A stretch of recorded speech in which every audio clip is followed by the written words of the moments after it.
آج میں دین کی تکمیل اور اسلامی نظام کی تاسیس کا کچھ واقعہ سناؤں گی۔ تو کچھ بڑائی سا ہے، لیکن آپ ویڈیو میں ٹھہریں تاکہ بہت سارے معلومات ہوگی۔ تو شروع کرتی ہوں۔ اللہ کے نام سے جو بہت بڑا مہربان نہایت و رحمت والا ہے۔ آن حضرت صلی اللہ علیہ وسلم خدا کا پیغام لے کر دنیا میں تشریف لائے تھے۔ دنیا نے اس کی مخالفت کی اور عرب والوں نے اس کے ماننے سے انکار ہی نہیں بلکہ اس کے مٹانے کی ہر طرح کوشش کی۔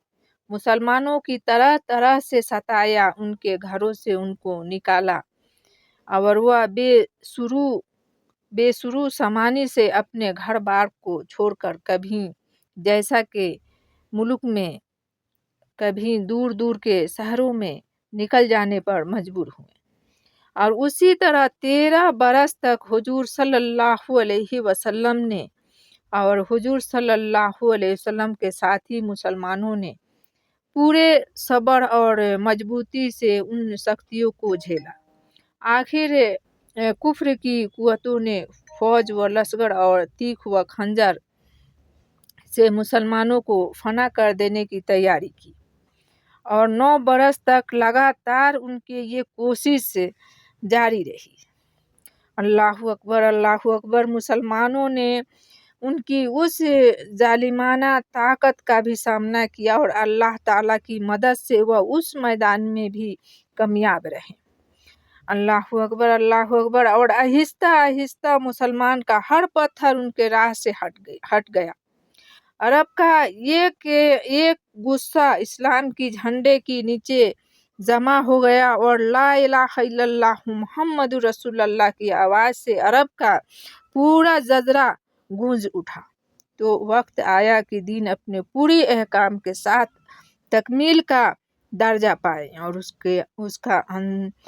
اس کا نظام عرب کے ملک میں قائم کر دیا جائے۔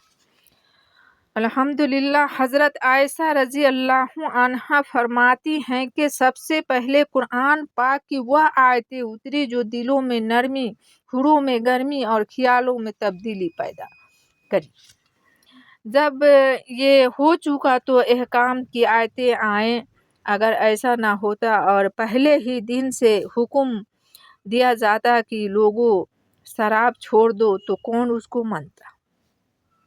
اسلام کی دعوت کی یہ ترتیب قدرتی تھی اور فطرت کے عین مطابق آل حضرت صلی اللہ علیہ وسلم جب تک مدینہ میں رہیں توحید کی تعلیم، اللہ کی بے انتہا قدرت اور بے حد رحمت، بت پرست کی بڑائی، بتوں کی بیچارگی، اللہ کے رسولوں کی کھیسے، رسولوں کے نہ ماننے سے قوموں پر عذاب، مرنے کے بعد دوبارہ جی اٹھنے کا، خدا کے سامنے اپنے کاموں کے جو اب جواب وہ ہونے اور اچھوں کے لیے جنت اور بروں کے لیے دوزخ کی سما دکھائی جاتی رہی۔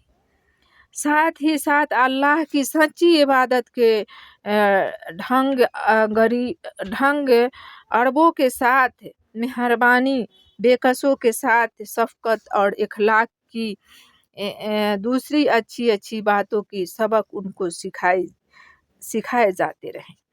نتیجہ یہ ہوا کہ اللہ کے ماننے والوں کا ایک ایسا گروہ پیدا ہو گیا جو اس کے ہر حکم پر گردن جھکانے کو تیار ہو گیا۔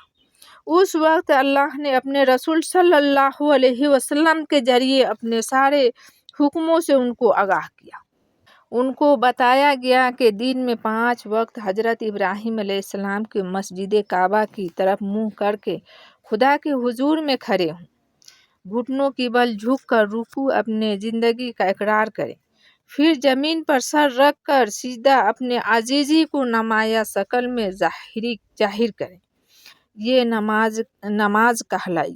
یہ نماز سارے مسلمان ایک وقت پر ایک جگہ اکٹھے ہو کر ایک امام کے پیچھے ایک ساتھ ادا کریں۔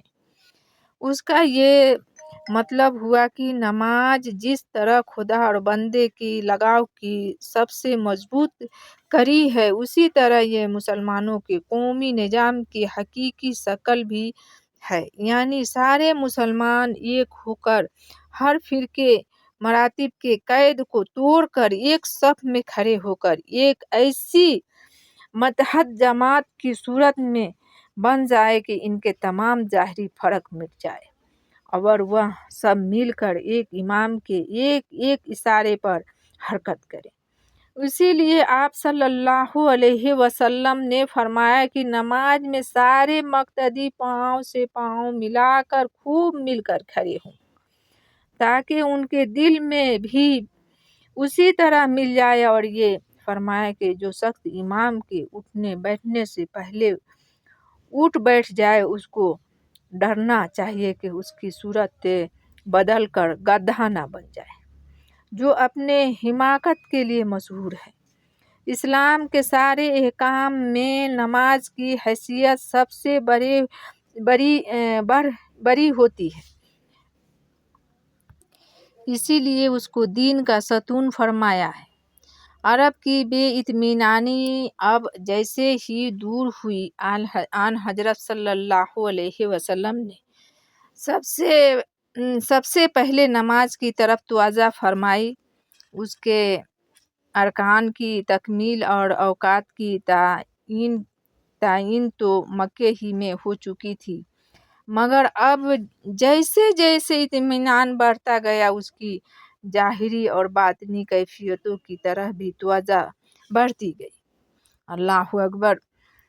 اب اس میں قرآن اور دعا کی سوا ہر قسم کی انسانی بول چال، اشارے، سلام و کلام وغیرہ کی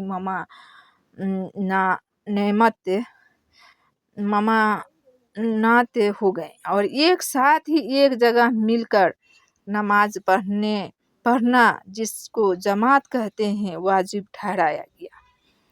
نماز کی سمت خانہ کعبہ مقرر ہوئی تاکہ دنیا بھر کے مسلمان وحدت کا ایک رنگ میں نمایاں ہو۔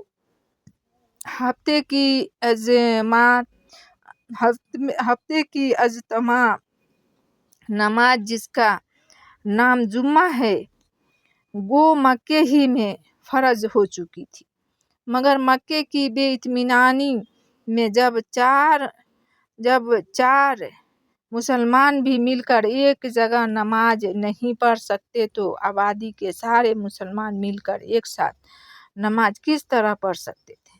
اس لیے جمعہ کی نماز مکے میں ادا نہیں ہو سکتی تھی، مگر مسلمانوں کو مدینہ میں جیسے ہی اطمینان ملا، پہلے ہی ہفتہ میں دن کی روشنی میں دوپہر کے وقت زوال کے بعد ہی جمعہ کی نماز ادا کی اور امام نے جمعہ کا خطبہ پڑھا۔ دوسرے ہفتے میں خود آن حضرت صلی اللہ علیہ وسلم نے تشریف لے آئے اور اس وقت سے آپ صلی اللہ علیہ وسلم نماز جمعہ کی امامت کرنے لگے اور نماز سے پہلے خدا کی تعریف، حمد اور قرآن کی تلاوت کے ساتھ مسلمانوں کی تعلیم، تنبیہ اور نصیحت سے بھری ہوئی مختصر تقریر، جس کو خطبہ کہتے ہیں، فرمانے لگے۔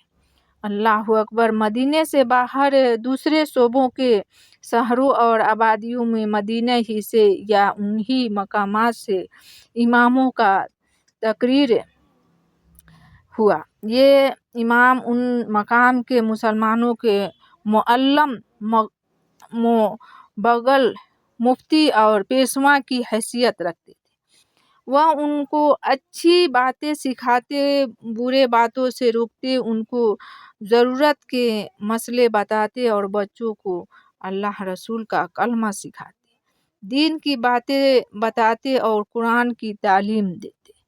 اللہ اکبر! اللہ اکبر! اس غرض کے لیے ہر آبادی میں خدا کے نام سے نماز اور مسلمانوں کی دوسری اجتماعی ضرورتوں کے لیے مسجدیں بنائی گئیں۔ یہ مسجدیں ان کی نماز اور جماعت کا گھر، ان کی تعلیم کا مدرسہ، ان کے وعظ و بند کا مقام ان کے قومی و دینی کاموں کا مشورہ گاہ اور ان کی قاضیوں اور حاکموں کی عدالت قرار پائیں۔ اللہ